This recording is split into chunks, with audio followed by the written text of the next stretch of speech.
Hello friends, welcome to our channel. Students, today we shall solve class 11 geography paper held on 6/4/2022. तो students आइए solve करते हैं class 11 का geography का paper जो 6/4/2022 को हुआ है। सर्वप्रथम भूगोल शब्द का प्रयोग एक ग्रीक विद्वान डैश ने किया। Who was the first philosopher of Greek to use word geography?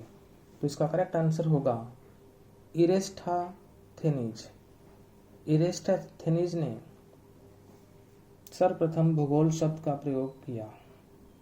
Second question, भूगोल शब्द किन दो ग्रीक शब्दों के मेल से मिलकर बना है? Name two Greek words by which geography word is formed. तो वो है जियो प्लस ग्राफोज।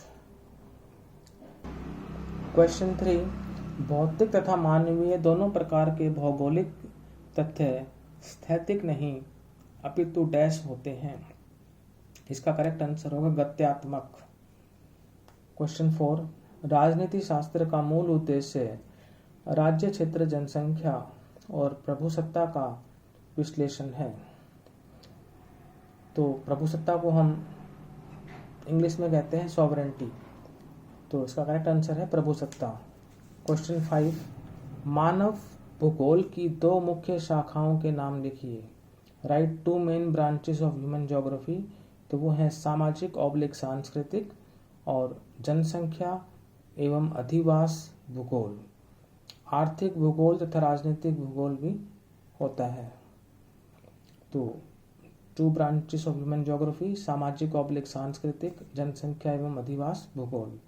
क्वेश्चन 6, पृथ्वी की उत्पत्ति के बारे में प्रारंभिक व लोकप्रिय मत देने वाले जर्मन दार्शनिक का नाम डैश है। Who for the origin of earth one of the earlier and popular arguments was given by German philosopher is Immanuel Kant. Correct answer है Immanuel Kant. Now question 7, सभी ग्रहों का निर्माण लगभग कितने अरब वर्षों पहले हुआ? तो इसका करेक्ट आंसर होगा 4.6 अरब वर्ष, 4.6 अरब वर्ष। How many years ago the planets were formed? 4.6 billion years ago. Now question 7, क्या पृथ्वी की संरचना परतदार है? हाँ। Does the earth have a layered structure? Yes. Now question 9, पृथ्वी पर जीवन का विकास लगभग कितने वर्ष पहले आरंभ हुआ? इसका आंसर होगा 380 करोड़ वर्ष। How many years before life began on earth? Approximately 3800 million years.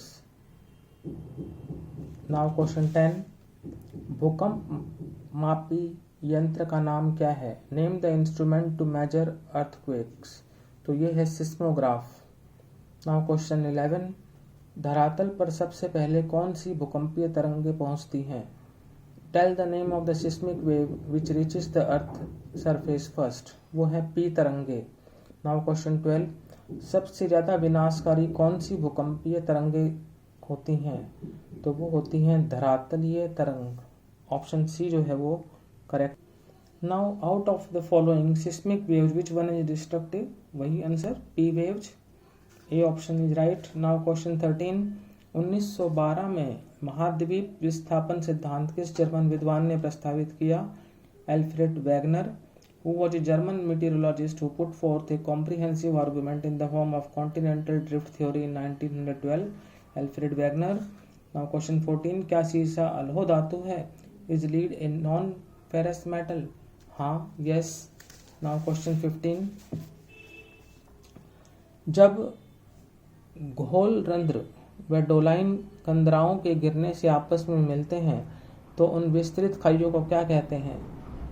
Correct answer is option C घाटी रंध्र या युवाला।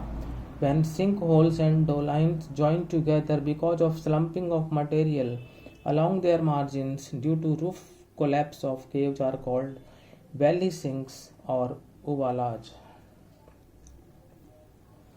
Now question 16. क्या स्वर्ण चांदी बहुमूल्य धातु है? Are gold and silver a precious metal? Yes, हाँ. क्वेश्चन 17. हिमनद मृत्तिका के अंडाकार समतल कटकनुमा स्थल रूप को जिसमें रेत व बजरी के ढेर होते हैं क्या कहते हैं? Option C drumlin.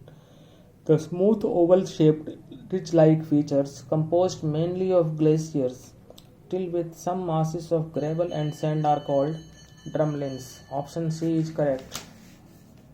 Now question 18. नव चंद्राकार टिब्बे जिनकी भुजाएं पवनों की दिशा में निकली होती हैं ऐसी भूग आकृति को क्या कहते हैं? उसको कहते हैं barchan. Option C right. The crescent shape dunes with the points or wings directed away from wind directions where the surface over which sand is moving uniformly called barkhans. Now 19th one. निम्न में से कितनी ऊंचाई पर oxygen की मात्रा नगण्य हो जाती है? Out of the following at what height oxygen is negligible? तो स्टूडेंट इसका आंसर होगा 120 किलोमीटर. 120 किलोमीटर आपका इसका राइट आंसर है. Now question 20. पृथ्वी का अक्ष सूर्य के चारों ओर परिक्रमण की समतल कक्षा से डैश का कोण बनाता है. The fact that the Earth's axis makes an angle of dash with the plane of its orbits round the sun. Correct answer is 66 1/2 degree. Now 21. सौर विकिरण की परावर्तित मात्रा को पृथ्वी का डैश कहते हैं? तो स्टूडेंट्स उसे कहते हैं albedo. The reflected amount of radiation is called the albedo. Now question 28. Coriolis बल दाब प्रवणता के समकोण पर कार्य करता है. The Coriolis force acts perpendicular to the pressure gradient force. Yes, हाँ.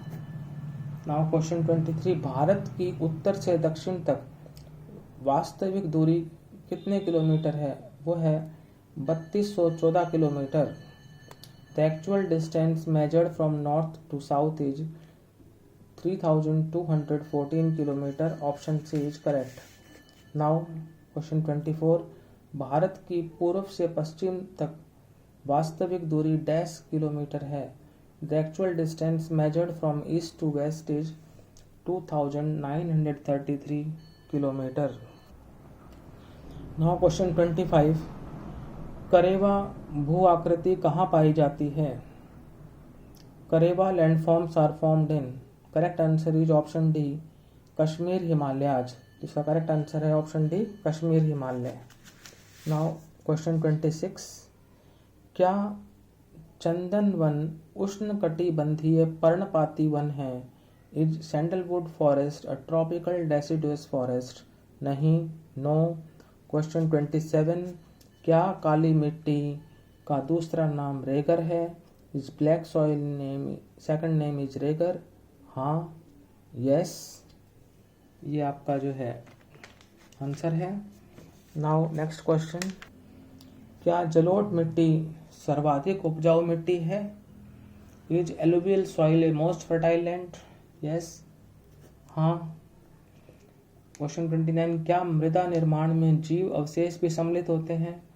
Does fossils play role in soil formation? Yes, हाँ. क्वेश्चन 30. क्या मृदा के आवरण का विनाश मृदा अपरदन कहलाता है? Is destruction of soil cover is described as soil erosion? Yes. Question 31. भूगोल के अध्ययन के दो प्रमुख उपागम लिखिए.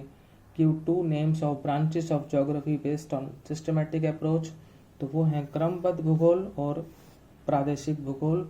तो स्टूडेंट्स, आज हमने क्लास 11 का ज्योग्राफी का पेपर सॉल्व किया. यदि आपको ये वीडियो अच्छा लगा तो इसे लाइक करें, शेयर करें, चैनल को सब्सक्राइब करें. Thank you.